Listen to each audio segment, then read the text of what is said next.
Imagine Paris in the late 18th century. The air crackles with the spirit of revolution. Salons buzz with radical new ideas. But for women, especially women artists, the old world rules still apply. Picture this. A young woman stands before the powerful, all-male Royal Academy of Painting and Sculpture. Her hands, stained with pigment, are steady, but her heart must be pounding. She's not just presenting a painting. She's fighting for her right to exist as an artist, to be seen as more than a hobbyist, to be recognized as a master. This woman was Marie-Gabrielle Capet, and her story is one of breathtaking talent and quiet rebellion. Let's rewind, not into a family of artists or aristocrats, but to a simple domestic servant. From this humble beginning, how did she find her way to the heart of the Parisian art world? We don't know for sure. Her early life is a mystery, a blank canvas. What we do know is that by her early 20s, she had moved to Paris with a single, burning ambition: to study under the greatest female artist of her time, Adèle de Labille-Guiard. This was a bold move. Labille-Guiard was a force of nature, one of only 4 women admitted to the prestigious Royal Academy. To be accepted as her student was an incredible honor, and Marie-Gabrielle didn't just get accepted, she thrived. She became one of Labille-Guiard's most prized pupils, known as the Nerf Muses, or 9 Muses.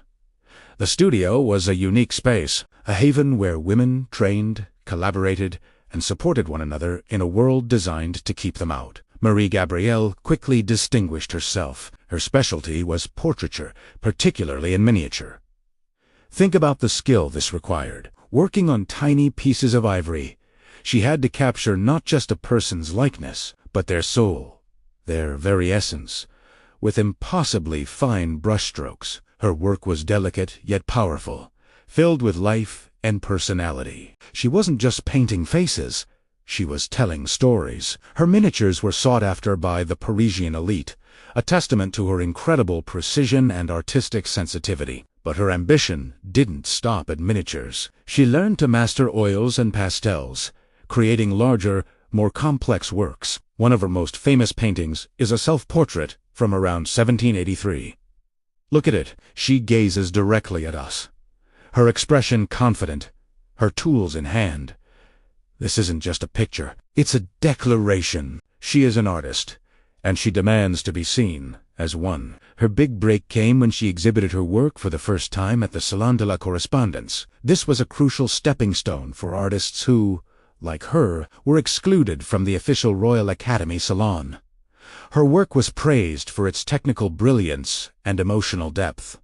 She was no longer just a student, she was an artist in her own right, making a name for herself in the competitive Parisian art scene. Then came the French Revolution, a storm that swept away the old order. For many artists who relied on aristocratic patrons, it was a disaster. But for women artists, it brought an unexpected opportunity. In 1791, the revolutionary government opened the official salon to all artists, regardless of gender or academy membership. For the first time, Marie-Gabrielle Capet could exhibit her work on the most prestigious stage in France, and she seized the moment. Year after year, she submitted her paintings, showcasing her versatility and talent. She painted portraits of deputies, actors, and fellow artists, capturing the faces of a new, revolutionary France. She lived and worked with her mentor, Labille-Guiard, and her mentor's husband, the painter, Francois-André Winson. Their home was an artistic hub,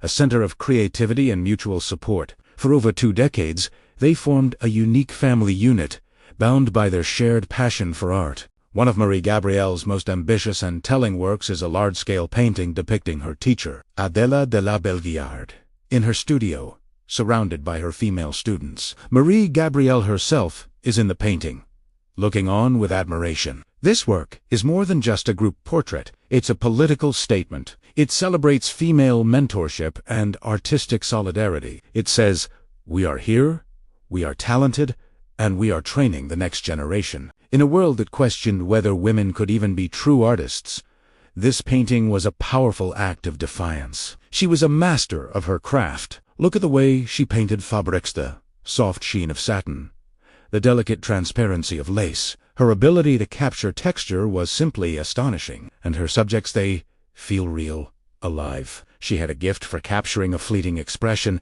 a glint in the eye, that revealed the subject's inner world. She wasn't just a painter, she was a psychologist with a brush. Despite her success and undeniable talent, Marie-Gabrielle never achieved the same level of fame as her male counterparts, or even her own mentor. She never married or had children, dedicating her entire life to her art. She lived through the rise and fall of Napoleon, continuing to paint and exhibit her work, adapting her style to the changing tastes of the time. Her final years were spent caring for her aging mentor and her husband until their deaths. Marie-Gabrielle Capet herself passed away in 1818, at the age of 57. And then, something tragic happened. She was forgotten. For nearly 2 centuries, her name vanished from the pages of art history. Her incredible body of work was either lost or misattributed to male artists. The story of the humble servantess daughter who became one of the most skilled portraitists of her generation was almost erased completely. Why? Because history is often written by the victors. And in the 19th century art world, the victors were men. The narrative that women were incapable of artistic genius became dominant, and artists like Marie-Gabrielle Capet were simply written out of the story. But her story is too important to remain in the shadows. She was a pioneer, a quiet revolutionary who broke barriers not with loud proclamations, but with the undeniable excellence of her work. She proved that talent knows no gender, and that with passion and perseverance, you can rise from the humblest of beginnings to achieve mastery.